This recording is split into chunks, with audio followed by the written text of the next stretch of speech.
Hi, everyone. I thought I'd just pop in, and in addition to giving you a written overview of the skills and practice schedule for this week, I'll also give you a recording so you can watch that if that suits you better.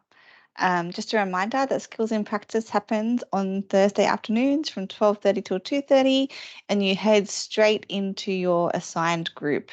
If you were here last week, you should know what group you're in. If you don't, stay around for the rest of the recording and I'll show you how to find it in Teams. So I'll start off with going through the schedule for this week.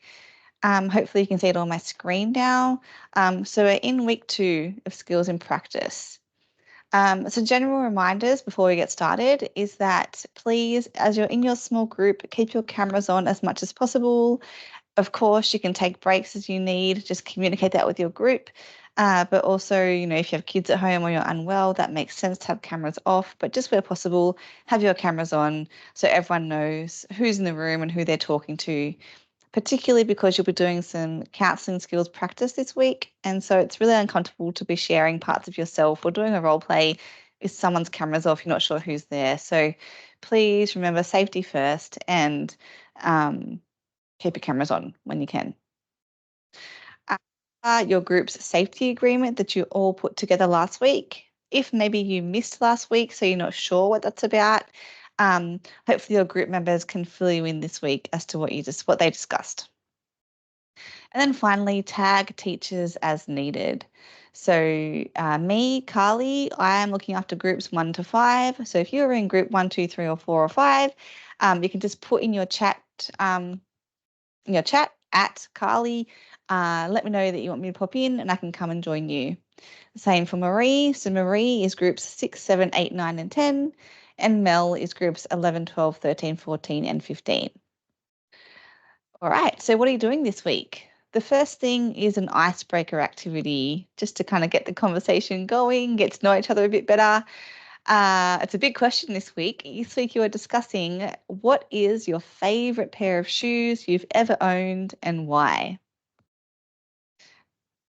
So talk about that amongst yourselves for as little or as long as possible. Not as possible, as needed. The next thing you're going to do is an individual reflection activity.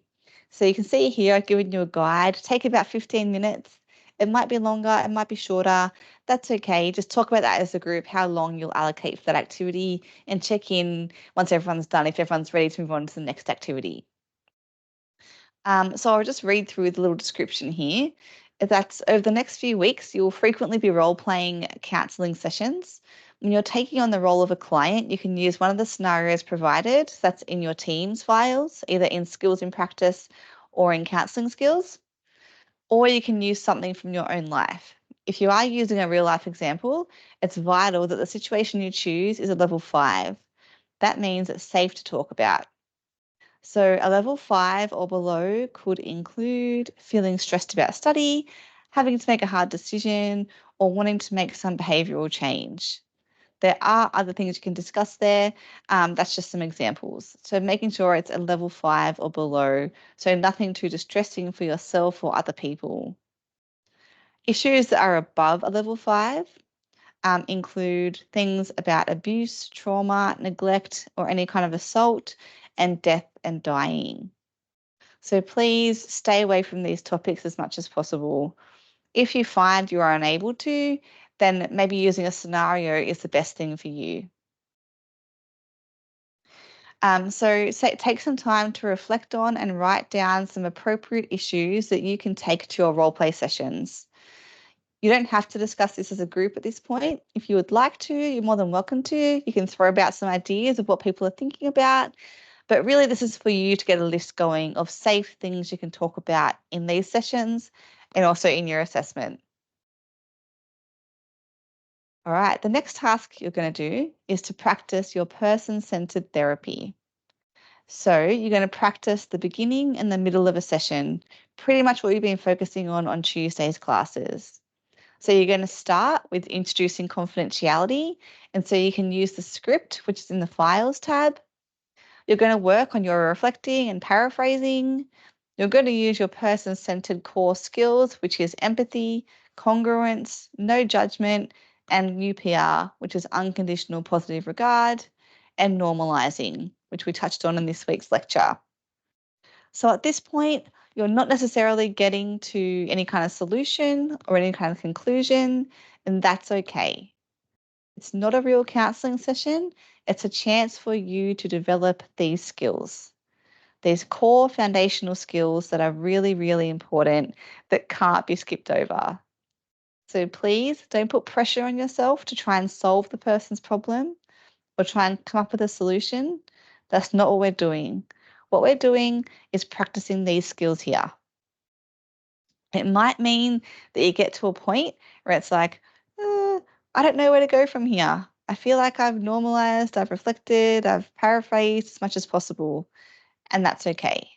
So then you can kind of say, you know what, I think we can leave it there for now. Let's go to some feedback or whatever it might be.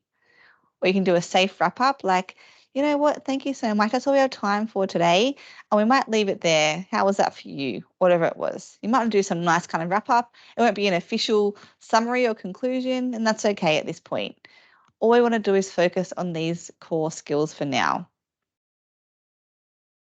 So in order to do this, to set this up, you can see here in the notes that before you get started on these sessions, as a group, you're going to organize the order for who will be counselor, who will be client, and who will be observer, and then how you all switch roles. So organize that amongst yourselves. Ideally, try and swap and change client and counselor.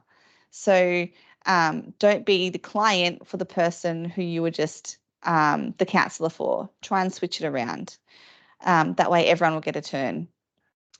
So making sure that each person does get a turn. There might be reasons why you can't participate for one day, and that's okay as well. But hopefully you're all getting the chance to practice these skills and all having the chance to practice being counsellor, client, and observer. Try and aim for each role play to go for about 10 to 15 minutes. It might be a bit more, might be a bit less, that's okay, but aim for that kind of range. And then use the observer checklist and offer each other constructive feedback. So offering feedback on the skills you observed the counsellor using. And we're doing it in a strengths-based way that's helpful and focused on improvement and focused on areas the person did well. There might be some discussion that comes from that, and that's okay. So use your course material to guide those discussions around the sessions. So that's your practicing person-centered therapy. And then finally, you're going to wrap up. So each person will fill out a reflection form, which I have here, a link to the form. You can click on that. If it doesn't work for you clicking directly, make sure you hold control and click. And then finally, as a group, each member to share one word that sums up their experience of today's session with the rest of the group. And that's it. That's your session for this week. If you have any questions, again, please feel free to let us teachers know. If you want to have a chat after your sessions, of course, get in touch, let us know. But other than that, enjoy and have fun. All right.